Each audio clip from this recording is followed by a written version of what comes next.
Hi guys, how are you. मैं हेमंत कुमार झा अपने channel पर आपका स्वागत करता हूं। अगर आप मेरे चैनल पर नए हैं तो प्लीज़ सब्सक्राइब करें। अगर आपको मेरा वीडियो पसंद आए तो लाइक अवश्य करें, अपने दोस्तों में ज़्यादा से ज़्यादा शेयर करें। मेरे बंधु, मेरा आज का टॉपिक कोऑर्डिनेट ज्योमेट्री अर्थात निर्देशांक ज्यामिति का बेसिक पॉइंट है। आइए हम लोग निर्देशांक ज्यामिति को समझते हैं, इसका पूरा कंसेप्ट क्लियर करते हैं। इसका काफ़ी बेसिक कंसेप्ट है जो आज हम लोग क्लियर करेंगे।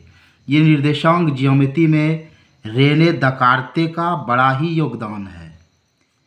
रेने दकार्ते की अहम भूमिका है कोऑर्डिनेट ज्योमेट्री में। आइए आज हम लोग कोऑर्डिनेट ज्योमेट्री का बेसिक पॉइंट समझते हैं। कोऑर्डिनेट ज्योमेट्री में हम सबसे पहले यह पढ़ेंगे कि एक तल में एक बिंदु का स्थान निर्धारण करने के लिए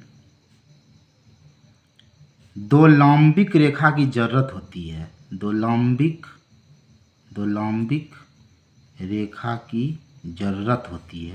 रेखा की जरूरत होती है जिसमें एक क्षैतिज और दूसरा ऊर्ध्वाधर होता है। जिसमें एक क्षैतिज रेखा और दूसरा ऊर्ध्वाधर रेखा होता है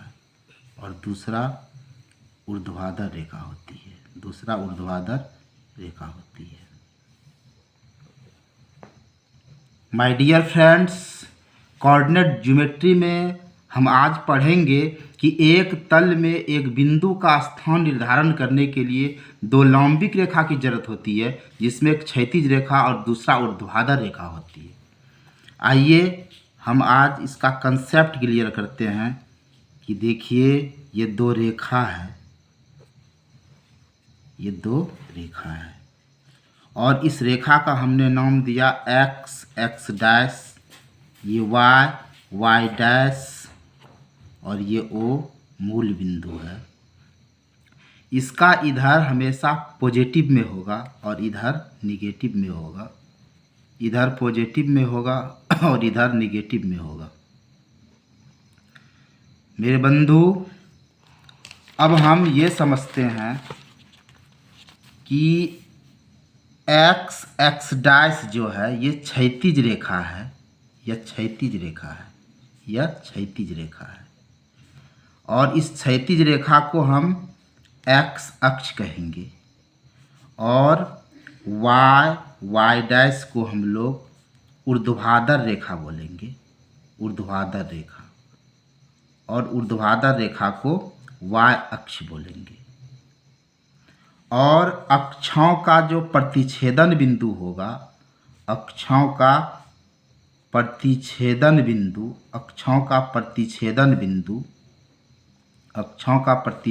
बिंदु को मूल बिंदु कहेंगे। मूल बिंदु कहते हैं। इस मूल बिंदु का निर्देशांक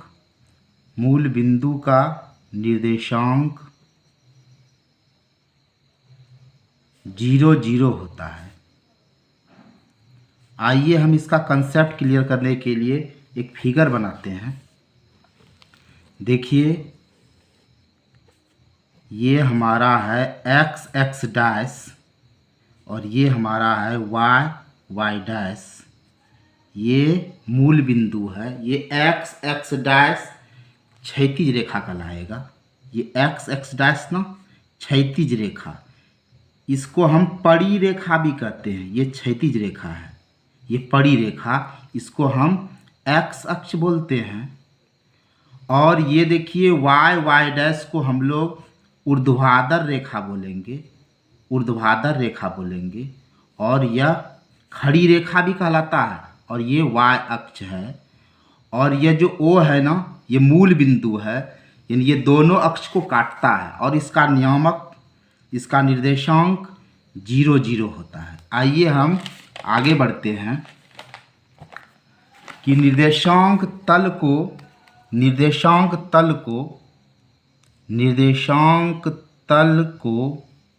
या निर्देशांक अक्ष ऐसे भी बोल सकते हैं, तल को 4 भागों में बांटता है, 4 भागों में बांटता है,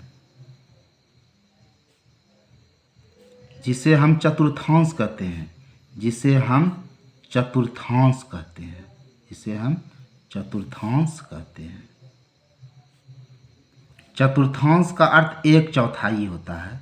चतुर्थांश का अर्थ क्या होता है? 1/4, 1/4। आइए हम लोग ये समझते हैं इस फिगर से, इसका कुछ बेसिक पॉइंट। ध्यान से देखो मेरे दोस्त, यह x डैश है, यह y डैश है। हम इधर हमेशा पॉजिटिव लिखेंगे, प्लस में वैल्यू, इधर माइनस में लिखेंगे, इधर प्लस में लिखेंगे, इधर माइनस में लिखेंगे। ये O मूल बिंदु है। अब देखो, यह पहला चतुर्थांश है, ये दूसरा चतुर्थांश है, ये तीसरा चतुर्थांश है, ये चौथा चतुर्थांश है। इसको हम पहला चतुर्थांश बोलेंगे, इसको हम पहला चतुर्थांश बोलेंगे। इसको हम दूसरा चतुर्थांश बोलेंगे, इसको हम तीसरा चतुर्थांश बोलेंगे, इसको हम चौथा चतुर्थांश बोलेंगे। अब देखो, इसका चिन्ह प्लस प्लस रहता है, इसका चिन्ह माइनस प्लस रहता है, इसका चिन्ह माइनस माइनस रहता है, और इसका प्लस माइनस रहता है। अब देखो, इसका कुछ बेसिक पॉइंट हम इस तरह समझते हैं कि x अक्ष पर एक बिंदु का निर्देशांक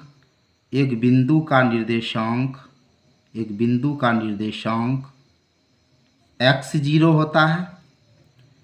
y अक्ष पर बिंदु का निर्देशांक क्या होता है? 0y होता है, 0y होता है। आइए हम आगे बढ़ते हैं, और यह हम जानते हैं कि हम अक्ष पर किसी बिंदु का निर्धारण कैसे करते हैं। आइए, ये कोऑर्डिनेट ज्योमेट्री का काफ़ी इम्पॉर्टेंट पॉइंट है कि देखो, ये x है, ये x डैश है, ये y है, ये y डैश है। ये देखो, ये मूल बिंदु है O, ये दोनों अक्ष का कटान बिंदु।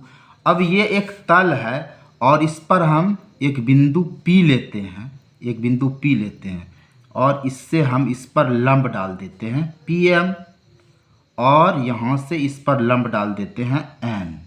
अब देखो, यहाँ से इसकी दूरी x और यहाँ से इसकी दूरी y हो गई। ये x है तो ये भी x हो जाएगा, और यहाँ से यहाँ की दूरी ये y है तो ये y हो जाएगा। अब ये जो निर्देशांक बनेगा ये xy बनेगा। इसका मतलब ये हुआ कि इस बिंदु से, इस यानी P बिंदु से x अक्ष की दूरी y है, और इसका मतलब ये हुआ कि ये मूल बिंदु से इसकी दूरी देखो x है। तो ये कहने का मतलब है कि मूल बिंदु से x अक्ष की दूरी कितनी है? y है। और यहाँ से देखो, ये इस बिंदु से P बिंदु से ये y अक्ष की दूरी कितनी है? x है। और यह दोनों मिलकर क्या बनाता है? xy निर्देशांक बनाता है। तो यहाँ ध्यान देना कि x निर्देशांक को हम भुज बोलेंगे, x निर्देशांक को भुज बोलते हैं, x निर्देशांक को भुज, और y निर्देशांक को कोटि कहते हैं, y निर्देशांक को कोटि कहते हैं। अब जैसे समझो कि हमारे पास कोई बिंदु 2 और 4 है, तो इसको x से लिखो और इसको y से लिखो। तो ये x निर्देशांक को क्या कहेंगे? भुज कहेंगे, y निर्देशांक को कोटि कहेंगे। तो यहाँ हमारा भुज क्या हो गया? 2 हो गया, और कोटि क्या हो गया? कोटि 4 हो गया। अब जैसे मान लो हमारे पास -4 और -8 है, तो ये x से लिखो, इसको y से लिखो। तो तो ये भुज हो गया और ये कोटि हो गया। तो भुज हमारा क्या हो गया -4 और कोटि हमारा क्या हो गया -8। आइए और हम इसका पूरी तरह से कंसेप्ट क्लियर करते हैं कि जैसे देखो कि ये अक्ष है ना, ये है हमारा x, ये हमारा x डैश है, ये y है और ये y डैश है। अब देखो इधर हम पॉजिटिव में वैल्यू लिए, इधर निगेटिव में लिए, इधर हम पॉजिटिव में वैल्यू लेंगे और इधर निगेटिव में वैल्यू लेंगे। अब देखो ये तो मूल बिंदु है, यहाँ देखो 1 लिखे, यहाँ 2, यहाँ 3, यहाँ 4, इधर हम माइनस में लेंगे, -1, -2, -3। अब इधर देखो प्लस में 1, 2, 3, इधर माइनस में लिए, -1, -2, -3। अब देखो अगर हम 2 और 3, देखो यहाँ से हमने 2 और 3, अब देखो ये 2 और 3, यहाँ 2 और 3 इस बिंदु को 2 3 में दर्शाए, तो ये x और ये y हुआ।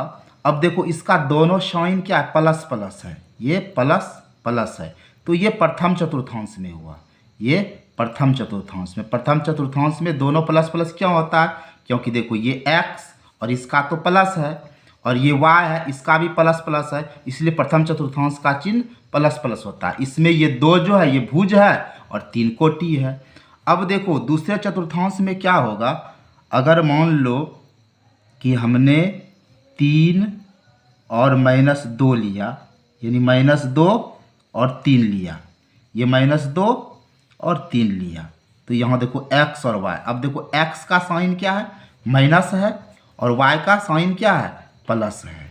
तो दूसरा चतुर्थांश है, ये दूसरा चतुर्थांश है, और दूसरा चतुर्थांश का चिन्ह क्या हुआ, माइनस और प्लस। अब देखो अगर हम तीसरे में आते हैं तो देखो यहाँ -3 है और यहाँ भी हम -3 लेते हैं, तो यहाँ देखो ये क्या बन रहा है, -3 और -3। तो तीसरे चतुर्थांश में माइनस और माइनस होता है, ये क्या है हमारा तीसरा चतुर्थांश है, ये हमारा तीसरा चतुर्थांश है। और चौथा चतुर्थांश की बात करते हैं, देखो ये 4 और ये -3 लिए, तो x क्या हमारा है 4 है और y है -3, तो इसका क्या हो गया प्लस और माइनस, ये हो गया हमारा चौथा चतुर्थांश। माय डियर फ्रेंड्स, अंत में हम एक बार और एक बेसिक कंसेप्ट का क्लियर करते हैं कि देखो कोऑर्डिनेट ज्योमेट्री का मूल तत्व क्या है। आइए हम इसका मूल तत्व पर गौर करते हैं। इस कोऑर्डिनेट ज्योमेट्री का जो मेन बेसिक पॉइंट है वो क्या है कि देखो ये x डैश, ये y डैश है और ये o मूल बिंदु है। हम इधर पॉजिटिव में वैल्यू लें, इधर निगेटिव में लें, फिर इधर पॉजिटिव में लें, इधर निगेटिव में लें, तो देखो यह x डैश x क्षैतिज अक्ष है और यह x अक्ष कहलाता है। ये y डैश ऊर्ध्वाधर अक्ष है और इसको हम लोग y अक्ष बोलते हैं, और ये दोनों अक्ष का कटान बिंदु O जो है ये मूल बिंदु कहलाता है। अब देखो इसमें अगर हम कोई बिंदु P लें तो हम यहाँ से इस पर लंब डाल देते हैं, यहाँ से भी इस पर लंब डाल देते हैं, और यह जो नाम रख देते हैं ये PM, ये PN, यहाँ से ये दूरी x होती है, यहाँ से यह y होती है और ये बिंदु XY होता है, और हम x निर्देशांक को भुज और y निर्देशांक को कोटि कहते हैं। तो माय डियर फ्रेंड्स, ये कोऑर्डिनेट ज्योमेट्री का काफ़ी बेसिक पॉइंट है। जय हिंद, जय भारत।